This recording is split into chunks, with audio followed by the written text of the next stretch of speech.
Prophet Muhammad was surrounded by so many beautiful black people.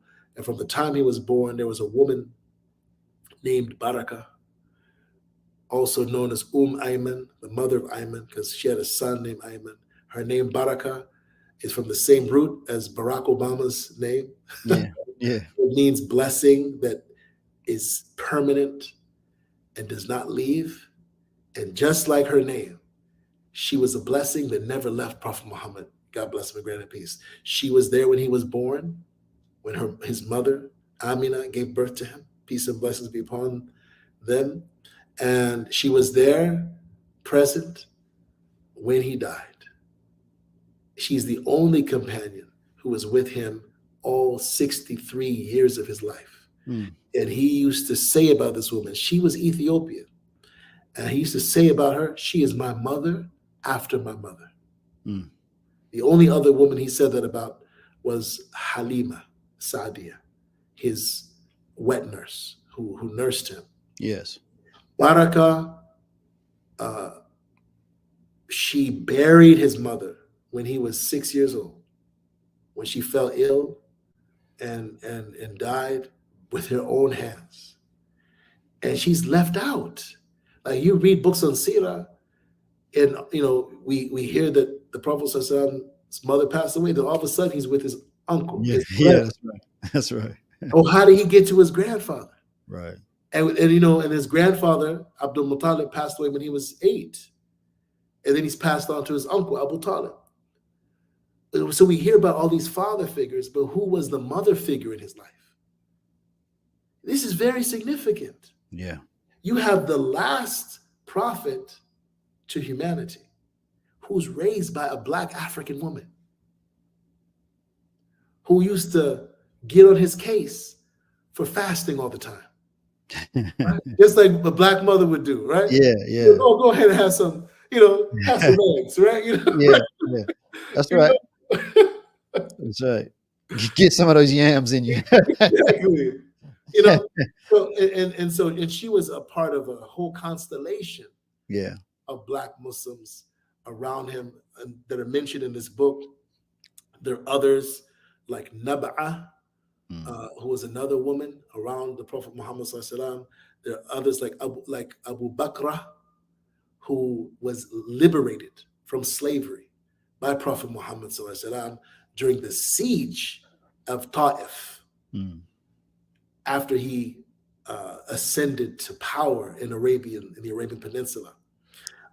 There are others like this brother, they call him Al-Aswad Al-Habashi. They just call him the Black Ethiopian because we don't know his name, who came to the Prophet Muhammad sallallahu alaihi wasallam in a state of sadness and abject about the color of his skin. And the Prophet sallallahu alaihi wasallam uplifted him and let him know that, your beauty is not in the color of your skin. Right. And there's the great Negus. I think we must talk about the Negus, Ashama, the emperor of Ethiopia, one of the superpowers. Again, in most Muslim narrations of this story, it's not acknowledged that Ethiopia was one of the superpowers of the time, right? Along with Persia, and Byzantine Rome, and China. Those are the four superpowers during the time of Prophet Muhammad sallallahu alaihi wasallam. And the Negus gave asylum, he gave protection to the Muslims when no one else was protecting them. In fact, you can go to parts of Ethiopia and Somalia today, and you will find mosques that have one mihrab, one prayer niche facing Jerusalem, and another one facing Mecca. Yeah. That's how old Islam is in Africa. So I ask my brothers and sisters who believe that Islam is anti-Black, anti-African, how long do you have to be somewhere to be an indigenous religion? Yeah. You're right. We're talking about over 1,000 years. Right. We're talking again. We going back to Prophet Idris and the pyramids. Right. I mean, how long? If a religion's been somewhere for 5,000 years, is it not yet indigenous? Right.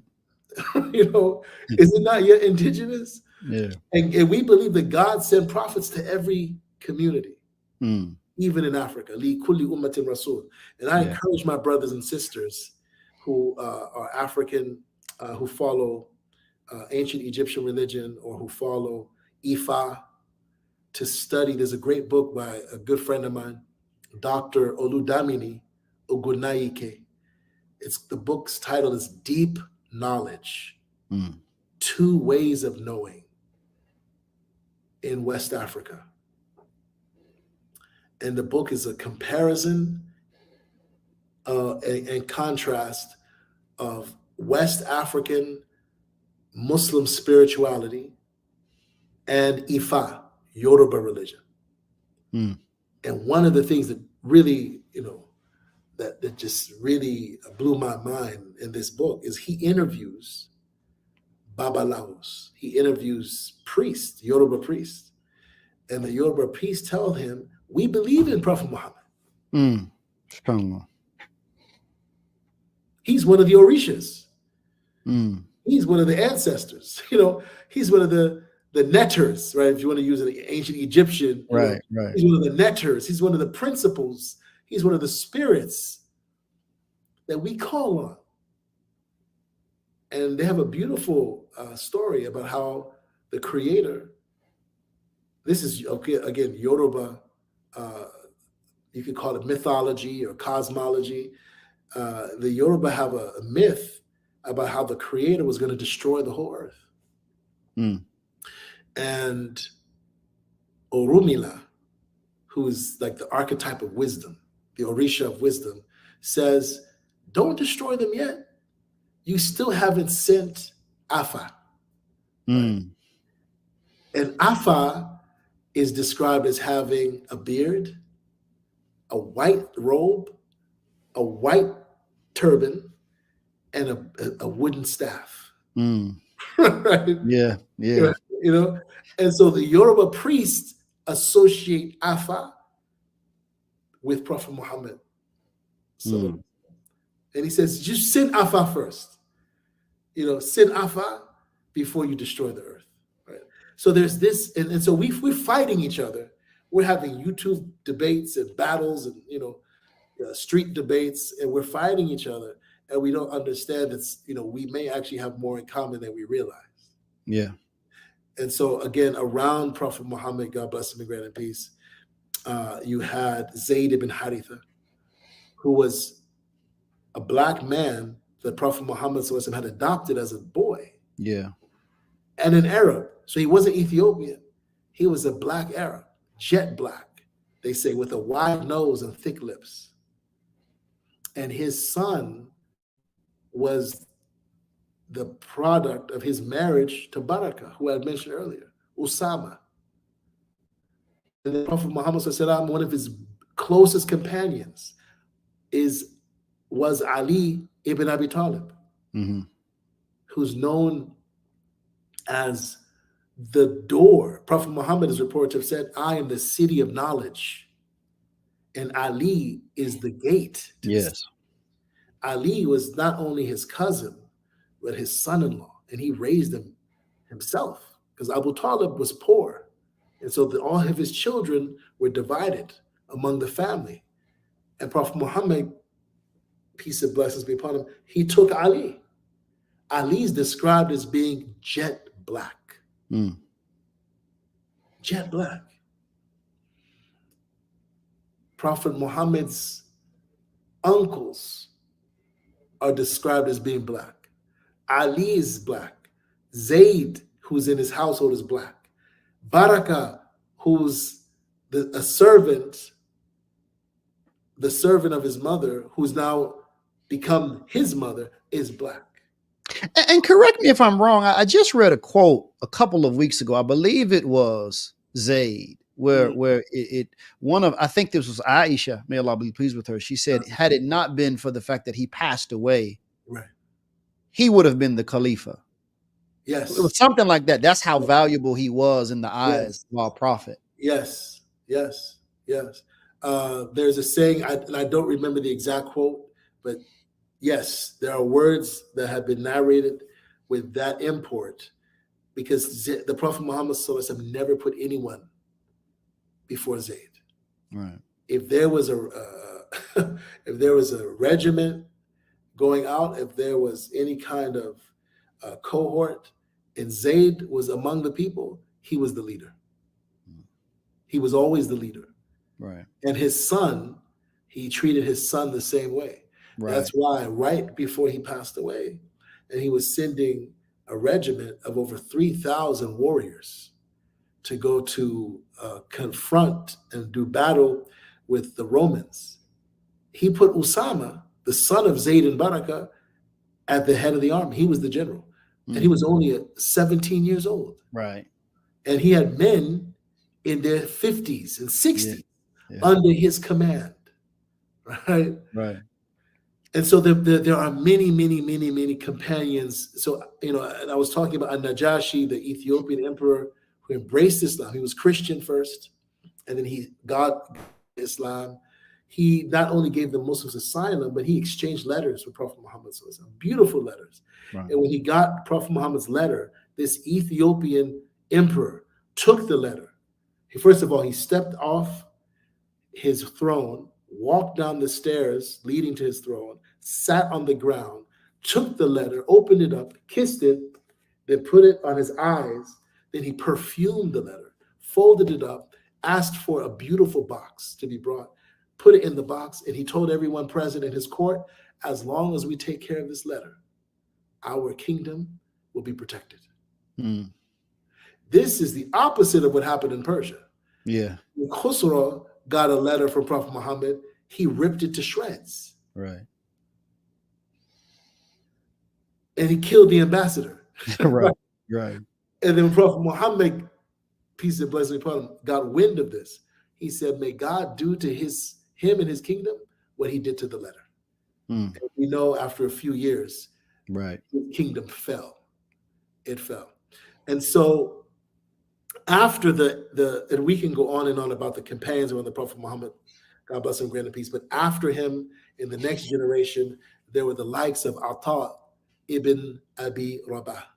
Ata was a black man raised in Mecca who became the Mufti of Mecca.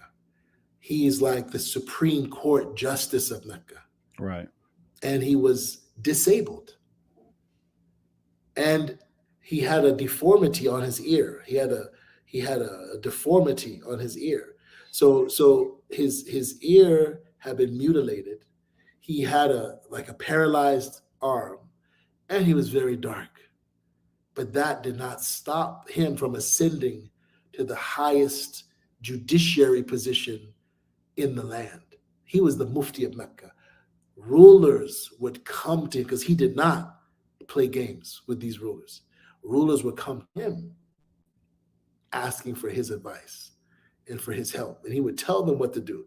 And they would try to give him gifts and try to give him he would never accept them. He said, I don't need anything from you. Take care of the people. Whenever he was with the rulers, he was always advocating for the well-being of the people. Ata was a great scholar, but not just a scholar. he was a great statesman. And then after him, if you go a few hundred years to Egypt, we have Dhunun al-Misri. He's known as Dhunun the Egyptian. And Nun is a letter in the Arabic language that also means knowledge, also means a fish. That's why Prophet Jonah, Yunus, is called Dhunnun, the companion of the fish. But the fish is the representation, and as you know, Imam Rashad Muhammad used to teach on this early on during the transition. The fish is a representation of esoteric knowledge, of spiritual knowledge. And so Dhunnun al-Misri, who's a celebrated Sufi scholar from Nubia, he was a Nubian Muslim scholar. And in his biography, they mention that this man used to walk around the ruins of the ancient Egyptian pyramids and the temples. And he said that Allah Ta'ala, the God, had given him the ability to read the hieroglyphs. And he used to read the hieroglyphs. This is before the Rosetta Stone.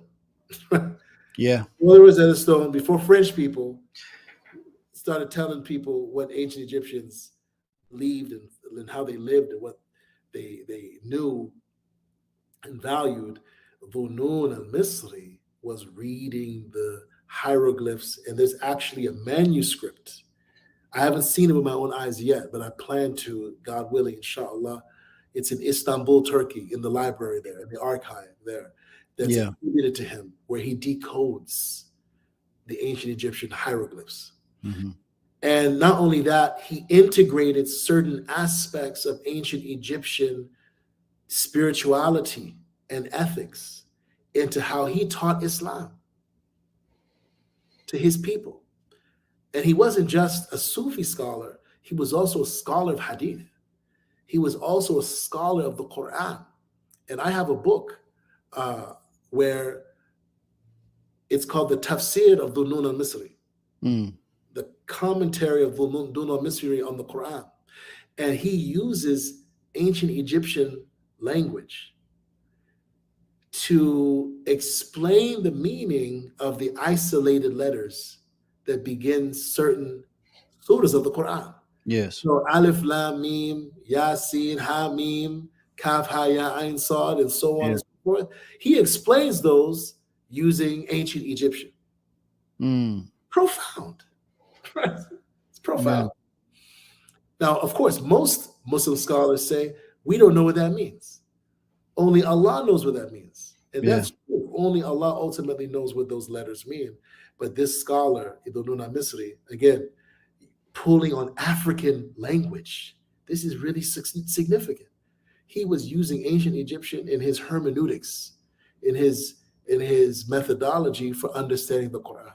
And one of the things that Imam Suyuti mentions in this book is that there are words in the Quran that come from ancient Ethiopic. Right. Ancient Egyptian, from the ancient Ethiopian language. Prophet Muhammad himself would sometimes speak using words from Ethiopia. And after the Dhunnun al-Misri, I'll just touch on one of my favorite scholars. And he's someone I already mentioned. And I'm gonna, mention him because of what he accomplished in his lifetime. Uthman ibn Fodio.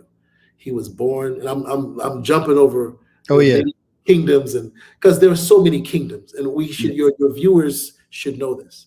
Yes, sir. Definitely. Ethiopia, Abyssinia, the Negus and Najashi was just the beginning. That began an unbroken chain. And this is the part of our history that we need to really capture and understand and make movies about, write poetry about, write novels and history books about, sing songs about. There was an unbroken chain from generation to generation, century to century of independent. This is what I need my brothers and sisters to understand, our African-American Muslim brothers and sisters to understand. And Imam Rashad Muhammad represented for me. There was an unbroken chain of independent Black Muslim governments. Mm. They were not under the Umayyads.